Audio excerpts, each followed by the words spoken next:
Well, good morning. Thanks for being here to start your Sunday with us.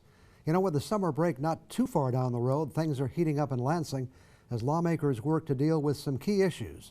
This morning, we'll get an update on what's happening from State Representative Scott Dianda. It all starts right now. From TV6, this is the Ryan Report. Now, here's your host, Don Ryan. Well, State Representative Scott Dianda is serving his second term representing Michigan's 110th district, which includes Baraga, Gogebic, Houghton, Iron, Keweenaw, Ontonagon counties, as well as Powell and Ishpeming townships in Marquette County. A lifelong resident of the UP, he previously served as president of Calumet Village and the Michigan State Employees Association. He serves as the minority vice chair on the House Regulatory Reform Committee and also serves on the House Committees on Energy and Transportation and Infrastructure. Welcome back to the Ryan Report. Thank you, Don. Pleasure to be here this morning. Nice to have you with us. First off, you've got some nice recognition. A few days ago, you were named Legislator of the Year by the Great Lakes Timber Professionals Association. Yes, I'm very humbled to get that award.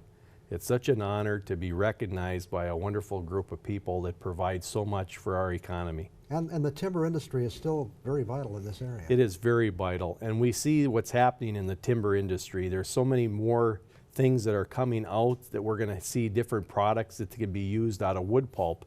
I know at Michigan Tech Research Development up there, they're looking at medical grade packaging made out of pulpwood. So those are the future products out there that we really are here to promote for all of the industry. And we'll talk about economic development a little more later, but obviously this is an important part of our economy.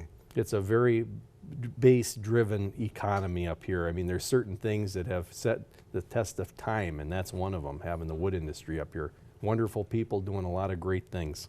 I guess our number one issue this morning is so-called dark store issue, something you've been involved in for a long time. Very quickly first, just what is the issue, just so people understand? Well, the issue with the dark stores is this. We have a lot of businesses that take an advantage that's out there legally through the tax tribunal. They can go and apply for a dark store exemption. And it's a current business that's operating. And what happens is they say, well, if we were out of business and if the store was sitting vacant, that they want to have a reduction in their taxes, sometime down to as low as 20% of what they're currently paying.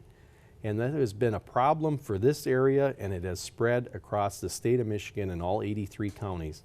Because what will happen is we are going to lose so much revenue that we are going to have to, in the future, have to either look at consolidations or we're going to have to look at reductions. Because in this day, I do not think that we're going to be able to get extra millages out of our taxpayers across Michigan to support our services. And these are the dollars that go to pay for police and fire and roads and a lot of other things that are basic in our community. That's correct. And the sad part is there's so many communities out there that have put out good money for infrastructure improvements to attract these places. And now, you know, after we put out a lot of money to develop roads and put out water systems and sewer systems in these outlying areas for these places, now they don't want to help pay for it. Okay, now there's a bill in the legislature. Will this bill do the trick, first of all? Well, the bill, what has happened is Representative Maturin, who is a tax assessor, will help on this a lot. But what's going to happen, it'll be for the future businesses that will not be able to get the carve out. But the ones in the past they will be grandfathered in. So at least it stops the bleeding. And this is something that has been pushed, and we have talked about this with all the representatives from the UP and the senators, and it just has to get done. It's imperative. I think this is the biggest thing to hit Michigan in the last 25 years. Revenue sharing has declined in the last 22 years. Everybody sees it's involved in local government, and then with this hit coming, I think it's a death sentence. What's the likelihood of passage for this legislation? I think there's a very good chance of passage in the Senate once it comes out of committee. We're going to have to really work hard in the House. And I think what's going to have to happen is the three big groups in Lansing, the Michigan Municipal League, the Township Association, and the Association of Counties, are really going to have to put the pressure on the legislature to get this done. And there is some major opposition too, isn't there? The There is. Michigan Chamber of Commerce. for Yes, the example. Michigan Chamber of Commerce has really had a lot of opposition to the legislation. And I think that people who are out there, I am also a small business owner. I've had businesses in the past up in our area. And I think people got to understand one thing. You know, we all pay our fair share of taxes being a business owner, and it gives a very unfair advantage to the big box stores to have that carve out. And I think that, you know, in having the discussion, I think people got to really realize that we're paying chamber dues out there. And I think that, you know, their members got to be represented also. One other issue related to this is the reappointment to the tax tribunal of Marcus Abood, who I understand really was one of the key people in developing the dark store theory to begin with. Is that correct? That is correct. He was one from the original group that was on there before he was appointed to that board. When the appointment came up again, we asked the governor to not have him appointed again, and the Senate did have a hearing on that. But what happened was there was not a vote taken, and it was automatically appointed to the tax tribunal board, which I would find that we really shouldn't have had him on there. I think that it's going to give an unfair advantage again to a lot of those businesses. Okay. I want to talk about the Empire Mine. Let's at least start Sure. the conversation. This is a big issue coming up here in Marquette County, which includes part of your district, and of course, it's essential to the UP. What can we do to help these unemployed workers? Well, the first thing we need to do is to make sure that we have a good program through Michigan Works. We got to make sure that we got programs in place that these people can be retrained and we can get them jobs in the UP. And I think that it's so imperative that we got to make sure that they have no problems getting on unemployment. I know that that has been very controversial this last couple of months after we had a statewide audit where people were not getting their unemployment benefits. They were trying to call into a call center that was just in total failure. I think that it's imperative that we make sure that we get them their unemployment benefits, get them trained, and make sure that we can keep them here in the UP and other positions. We'll continue this conversation in just a couple of minutes. Back with more on the Ryan Report after we take this break.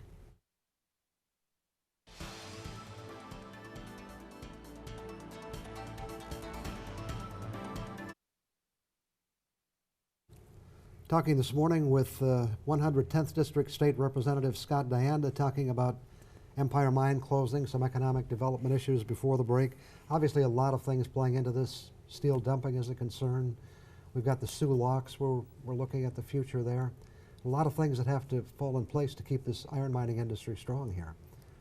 And it's imperative that we keep our sovereignty with that iron ore development. That is just so much that's tied into every one of our national security issues. The Sioux Locks has to be updated. You know, it all goes hand in hand. And I think that, you know, that's going to be the discussion on the federal level, that they got to get that right. We got to start looking at those things. I mean, I'm not a federal candidate, or I'm not in federal office, but you know, what's I feel, in my personal opinion, just crippling America is the fact that we have an unfair advantage in these global markets. You know, with all this steel being dumped into the country, and with us not having any tariffs on these things, I think that it makes a big effect on how business operates. And with the mine closing, I think that's why it's so crucial that we get it right with other projects in the UP for construction. Well, economic development and job creation is just a never-ending battle, it seems, in the UP. What do we have to be doing? Well, I think that, you know, definitely one thing that's happening that's pretty much a goal, if we could get the governor to approve the KBIC project for the casino over here in Negaunee at the old airport site. I think that that is something that we have to get right. I think that we have to do a project like that. That would put people to work, and it's so crucial right now that on one side of US 41, we want to look at building a $50 million project, and on the other side of the US 41, we've got a lot of people going to be laid off. So I think this is just a no-brainer that we should be able to sit down as state government officials and get it right and start working on getting economic development here. We talked the last time you were here about potential copper developments in your district, really. Yes. But commodity prices, probably the big issue at this point, is with nothing really moving forward. Do you see some prospects there? Do we still have some opportunities? I think there's a lot of opportunities up here for our natural resources. I think that we can do them right where it's financially makes sense and where we can do it responsibly. I think that it's like everything. We have commodities, and we all know how commodities are up and down. That ore body in the copper will never go anywhere, and I think that we just really got to support those initiatives to get started. but I definitely am very strong about development on any end, whether it's a high-tech business, whether it's a casino, whether they want to do mining, anything. We need to attract those businesses and make the investments in the UP and get our people working. So I think that we really got to diversify, because it just shows, you know, what happened in Marquette County with the K.I. Sawyer closing down. I mean, we lost thousands of jobs, and now we're looking at a reduction at the mine. We got to start thinking outside the box to bring in some more businesses. Okay. Moving on, it's also budget time in Lansing. How is that process going? Well, that process has been up and down. You know, there's so many crises that are happening across the state of Michigan with the Flint water situation. That's affected the budget. We have the Detroit Public School districts that are right now in a lot of financial failure. I mean, these are things that have really strained the budget. The House actually passed a bill. Did you vote for or against that bill? Yes, I voted for the $48.9 million to keep them afloat until the school year was over. Okay. That is correct. And the problem that a lot of us have is now we have to take a look at where we're going to go in the future to help that school district. There was also an overall budget bill passed, wasn't there, for education, something like $16 billion? Yes, the overall budget I did not vote for. Okay, and what were your concerns there? Well, my concerns are this, Don. We have to start looking at doing a statewide audit of not just the Detroit Public School District, but also some of these state agencies. We cannot continue to go down a path of not knowing where those resources are going. And the thing that really bothered me the most about it is that we've got a lot of corruption in some of these areas where people are going to jail. It was on the front page of the Free Press many times about what has been happening with a lot of the corruption charges that are happening in that school district. Right. So I mean, if the money is not going to where it's needed, we have to look at taking a look at that system. And I think that especially when we look at the UP schools operating on about $7,600 per pupil, and in these other districts, they're getting about $12,000 to $14,000 per student per pupil, I'm sorry. And then, you know, we look at what's happening with the testing and the scores that are coming out. You know, I've got 3 top schools in my area that I represent, and, you know, we're top in the state, and we're operating on a very low margin. So I think that a lot of these things we got to take a look at and see where we're going in the future, and to make sure that we share the ideas and some of the great administration practices that we have in these other areas of the state and share them with the rest to improve it. Okay. We'll continue this conversation in just a couple of minutes. Back with more on the Ryan Report after we take one more break.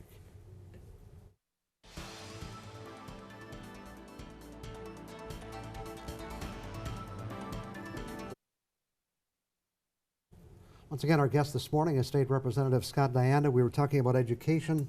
You have a university and a community college in your district. How does the funding look, not for those schools particularly, but for higher education?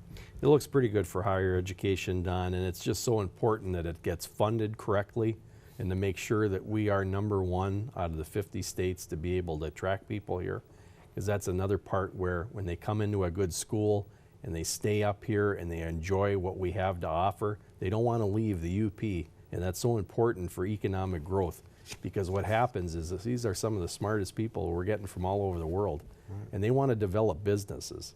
And today, we can do business anywhere, having the luxury of the internet providing in our areas. So I mean, I know a lot of people that want to come up here, and once they go to school, they want to stay. And I think that is the one thing that we need. Job creators, good businesses, high-tech businesses that are going to provide very good jobs. As we look at, for example, budgeting and some of the other issues in Lansing, is it becoming more polarized? It seems for a while that we had more working together between both sides of the political aisle. It seems maybe it's moving a little more in the opposite direction. Well, I think it gets to be towards the election season and people start talking less on each side of the aisle, and they start going along with party line votes with leadership. I think that's probably one of the things that has, you know, divided a lot of things was the budget, because there's a lot of people that just, you know, there's certain projects they want to get done, there's certain things that are of interest, and that when it starts coming down to where we only have X amount of money, things get kind of dicey. Right. We were talking, J.R. Richardson was here from the Natural Resources Commission a few weeks ago, about the Natural Resources Trust Fund, and you were really pleased with the results of what's happening there. Yes, the 110th district ended up getting over $1 million put into our area, all the counties. One of the big projects that happened was the Houghton Douglas Falls in Houghton, Michigan is going to get purchased. And that's very much an economic development, I feel. It's going to bring tourism. It's also going to bring people that are going to come up and vacation more, because everybody likes to see the Tequamanon Falls, and this is going to be one of the highest ones in Michigan. So I think that's just going to be something that's going to really bring more people. And I'm so very proud of that trust fund and how the commissioners with JR and that have got a lot of these things out there with silent sports.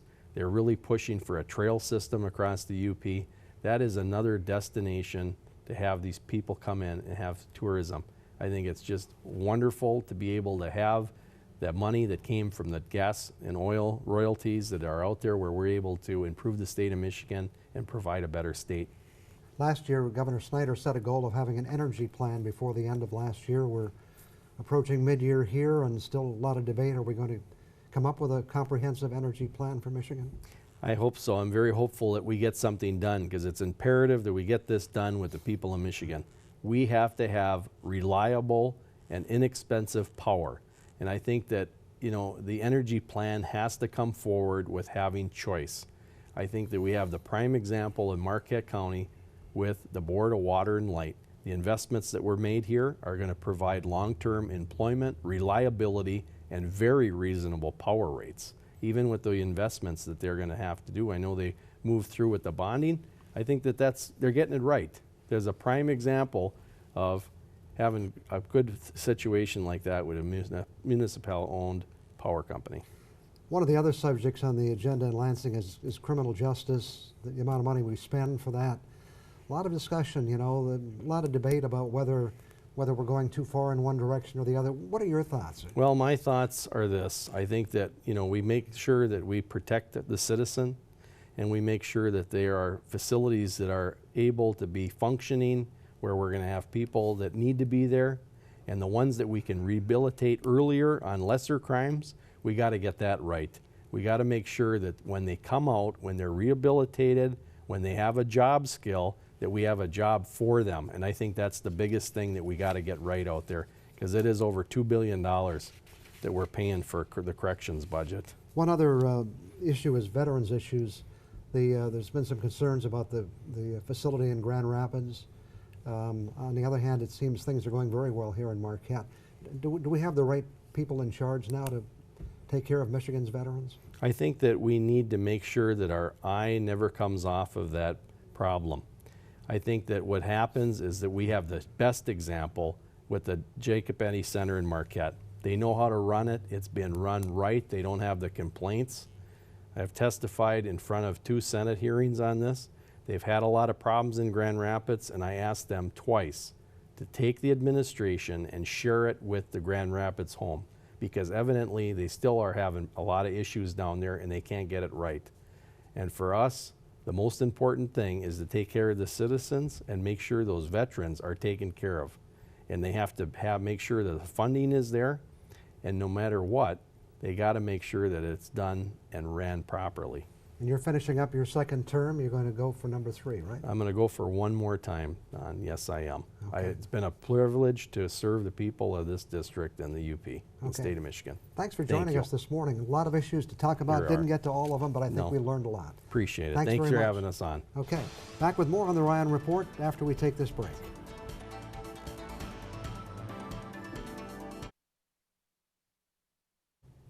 Well, by now we all know that Marquette was selected for the Kraft Hockeyville Award and will receive $150,000 for arena improvements.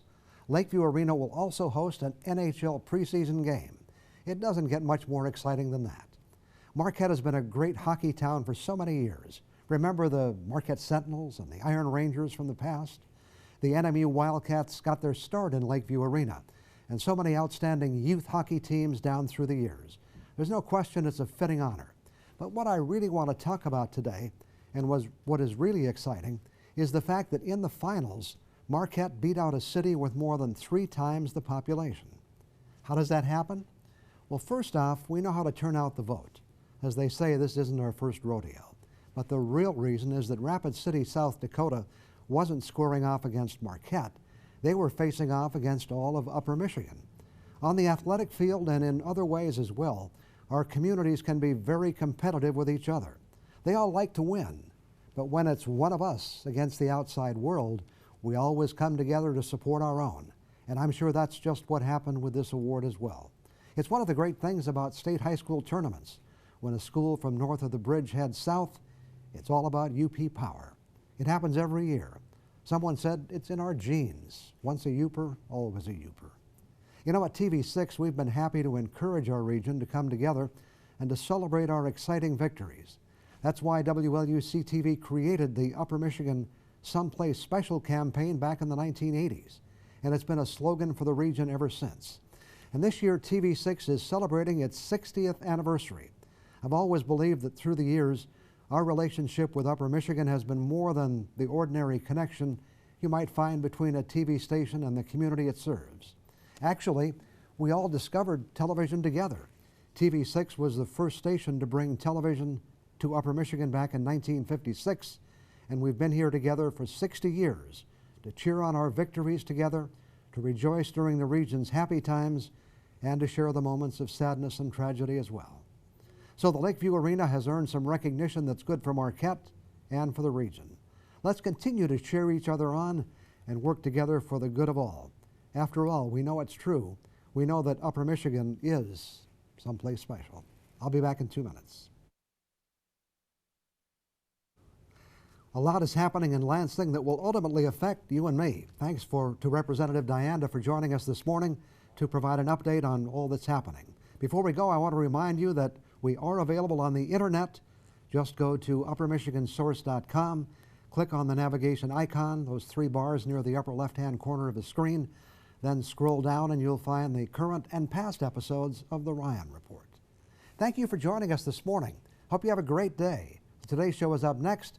I hope we can look forward to seeing you again next Sunday morning.